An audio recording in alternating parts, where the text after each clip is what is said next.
गैर 1999 में बनी हिंदी भाषा फिल्म है जिसका निर्देशक अशोक गायकवाड़ ने किया था। कौशल्या सुलभ देशपांडे एक विधवा है जो एक मंदिर की सीढ़ियों पर छोड़े गए बच्चे को गोद लेती है। कौशल्या सीके ओबराय के घर में काम करती है। सीके कौशल्या को उसके साहस के लिए बधाई देता है और बच्चों का समर्थन करने और उसे शक्तिशाली बनाने का फैसला करता है। ओबराय एक बच्चे को अपने बच्चे की तरह पालता है और बच्चा विजय कुमार अजय देवगन बड़ा होकर उसकी उम्मीदों पर खरा उतरता है। विजय दलितों और असहायों के अधिकारों के लिए खड़ा होता है और कॉलेज में बदमाशों का सामना करना पड़ता है। विजय अपनी खुद की निर्माण कंपनी शुरू कर देता है और जगत मामा परेश रावल के नेतृत्व वाली ओबराय कंस्ट्रक्शन के खिलाफ प्रतिस्पर्धा करना शुरू कर देता है। जगत इस बात से नाराज है कि विजय उन ठेकों को जीत रहा है जो पारस्परिक रूप से ओबराय से मिलते थे। सीके विजय का 100% समर्थन करता है। मधु रवीना टंडन सीके के दोस्त जज अमरनाथ सत्येंद्र कुमार की बेटी है। मधु की मुलाकात विजय से होती है जब वह राजा के साथ एक नृत्य प्रतियोगिता के लिए जा रही थी। राजा की कार खराब हो जाती है और विजय अपनी कार ठीक कर रहा होता है। मधु सोचती है कि वह मैकेनिक है। पता चलता है कि राजा अपने हैंड ब्रेक लगाकर गाड़ी चला रहा है। मधु गुड्डू की मारुति मधु की सबसे अच्छी दोस्त है। अनु एक पत्रकार है और विजय का इंटरव्यू लेना चाहती है जो एक प्रसिद्ध उद्योगपति है। मधु विजय के केबिन में घूम जाती है और उसे एक कर्मचारी मधु के साथ फ्लर्ट करता है और वह घृणा करने लगती है। उसी शाम विजय मधु के नृत्य प्रदर्शन में मुख्य अतिथि सीके ओबराय द्वारा आमंत्रित कर उनके द्वारा पेश किया गया होता है और इस तरह उसे पता चलता है कि असली विजय कौन है। राजा उन अनुबंधों को जीतने लगता है जो पहले विजय के पास जाते थे। विजय को जासूस मिल जाता है लेकिन उसे नौकरी से निकालने की बजाय वह कर्मचारी की बेटी की शादी की सारी जिम्मेदारी ले लेता है। कर्मचारी शर्मिंदा होता है और विजय के प्रति अपनी वफादारी की कसम खाता है। इस बीच सीके राजा को विजय के खिलाफ अंडरहैंड रणनीति का इस्तेमाल करने के लिए डांटता है और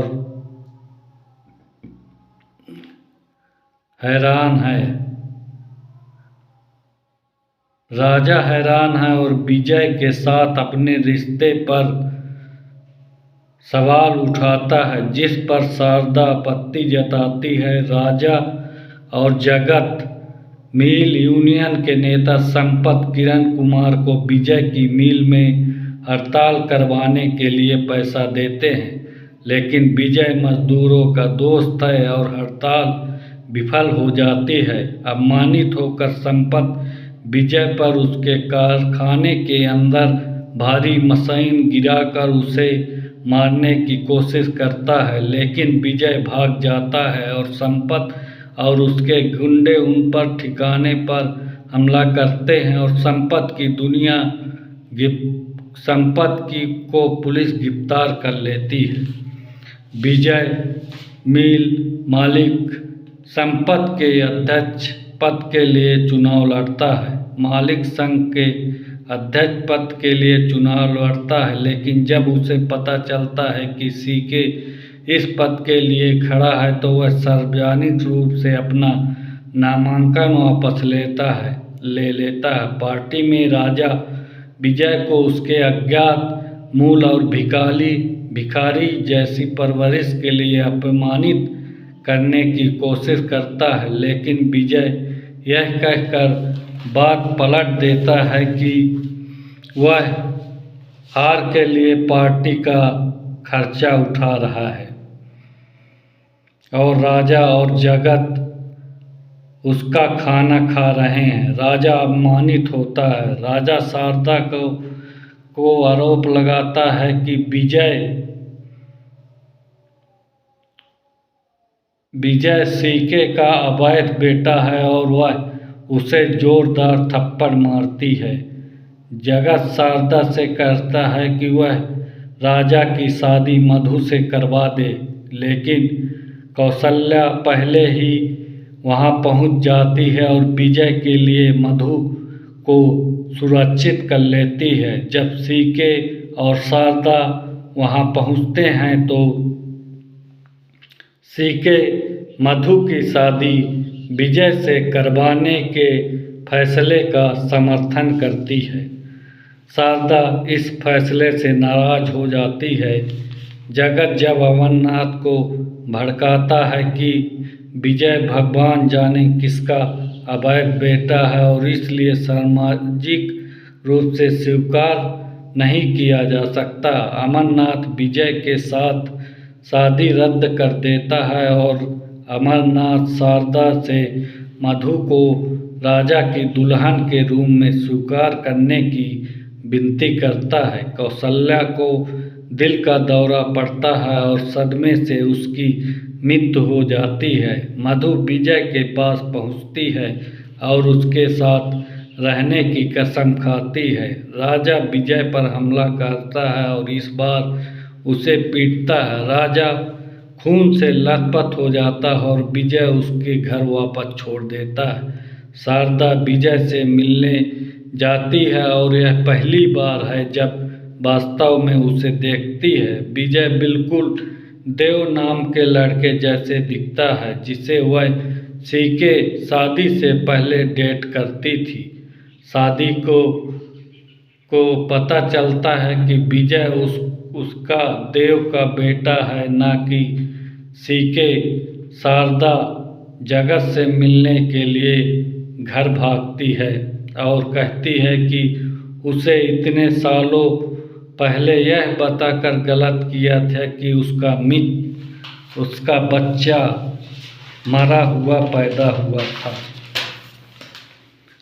राजा विजय पर हमला करता है और उसे बुरी तरह घायल कर देता है, लेकिन सीके के सही समय पर हस्तक्षेप करता है और उसे बचा लेता है। सीके पुलिस को रिपोर्ट करता है और उन्हें विजय पर हमला करने के लिए राजा जगत और संपत को गिरफ्तार करने के लिए कहता है। सीके विजय को बचाने के लिए अपना खून देता है। वह शारदा का सामना करता है जो स्वीकार करती है कि विजय सीके ने उसकी शादी से पहले उससे पैदा हुआ था और जगत ने उससे झूठ बोला कि उसने एक मृत बेटा को जन्म दिया। राजा और जगत शारदा और सीके का अपहरण करते हैं और चाहते हैं कि सीके का हस्ताक्षर करना चाहते हैं, जिस पर सीके आपत्ति जताता है। राजा शारदा को थप्पड़ मारता है जिससे अस्पताल में अपने बिस्तर पर विजय जाग जाता है। विजय हमला करता है और सभी को बचाता है, लेकिन विजय खुद गोली खाकर उसे रोक देता है। सबको माफ कर दिया जाता है और विजय मधु से शादी कर लेती है। यही है गैर की कहानी।